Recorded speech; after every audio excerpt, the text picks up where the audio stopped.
গুরুত্ব অপরিসীম। সেই কথা ভেবেই বড়িদা প্রাথমিক বিদ্যালয় ডিজিটাল ক্লাসরুমের উদ্বোধন করা হচ্ছে।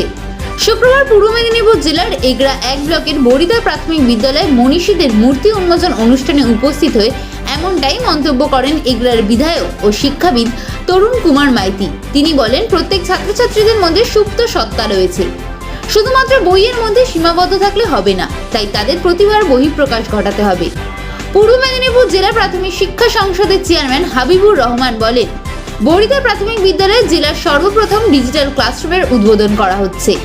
পাশাপাশি এদিন এই বিদ্যালয়ে স্বামী বিবেকানন্দ ও ঈশ্বরচন্দ্র বিদ্যাসাগরের মূর্তি উন্মোচন করা হয়েছে। বিদ্যালয়ের শিক্ষার উন্মোচনের জন্য সবাইকে পাশে দাঁড়ানোর পরামর্শ দিয়েছেন জেলা প্রাথমিক শিক্ষা সংসদের চেয়ারম্যান হাবিবুর রহমান। ছাত্রছাত্রীদের পড়াশোনার প্রতি আগ্রহ বাড়াতে এই বিদ্যালয়ে ডিজিটাল ক্লাসরুমের ব্যবস্থা করা হয়েছে বলে জানিয়েছেন স্কুলের প্রধান শিক্ষক সুমন দাস। এদিন স্কুলে কচিকাঁচাদের দ্বারা পরিবেশিত হয় মনোজ্ঞ সাংস্কৃতিক অনুষ্ঠান। অনুষ্ঠানে উপস্থিত ছিলেন এগরা 1 পঞ্চায়েত সমিতির সভাপতি অমিয় কুমার রাজ, সহসভাপতি সত্য চক্রবর্তী, এগরা উত্তর চক্রের অভয় বিদ্যালয় পরিদর্শক সুব্রত দে, বড়িদা গ্রাম পঞ্চায়েতের প্রধান সিদ্ধেশ্বর বেরা। আমরা নিশ্চিতভাবে আনন্দিত যে আমার বিধানসভা ক্ষেত্রে একটি প্রাথমিক বিদ্যালয় ডিজিটাল ক্লাসরুম চালু করলেন।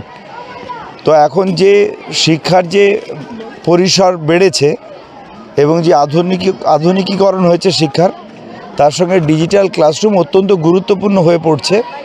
তার কারণ ছাত্রদেরকে আকৃষ্ট করা এবং বিভিন্ন বিষয় ছাত্রদের সামনে সহজে তুলে ধরার জন্যে ডিজিটাল ক্লাসরুম খুব গুরুত্বপূর্ণ ভূমিকা পালন করছে।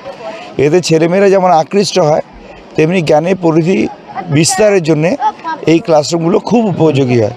তো নিশ্চিতভাবে আমি বিদ্যালয় কর্তৃপক্ষকে ধন্যবাদ জ্ঞাপন করব যে একটা প্রাথমিক বিদ্যালয়ে এত টাকা খরচা করে তারা ডিজিটাল ক্লাসরুম শুরু করলেন এবং নিশ্চিতভাবে ছেলেমেয়েদের সামনে একটা বিস্ময়কর জগৎ উন্মোচিত হলো এবং ছেলেমেয়েরা এখান থেকে প্রচুর সুবিধে পাবে। বিশেষ করে ছোট ছোট ছেলেমেয়েরা যারা ছবি দেখতে ভালোবাসে, যারা কার্টুন দেখতে ভালোবাসে, যারা অডিও শুনতে ভালোবাসে, তাদের সামনে যেন একটা জগৎ উন্মোচিত হবে এই ডিজিটাল ক্লাসরুমের মাধ্যমে।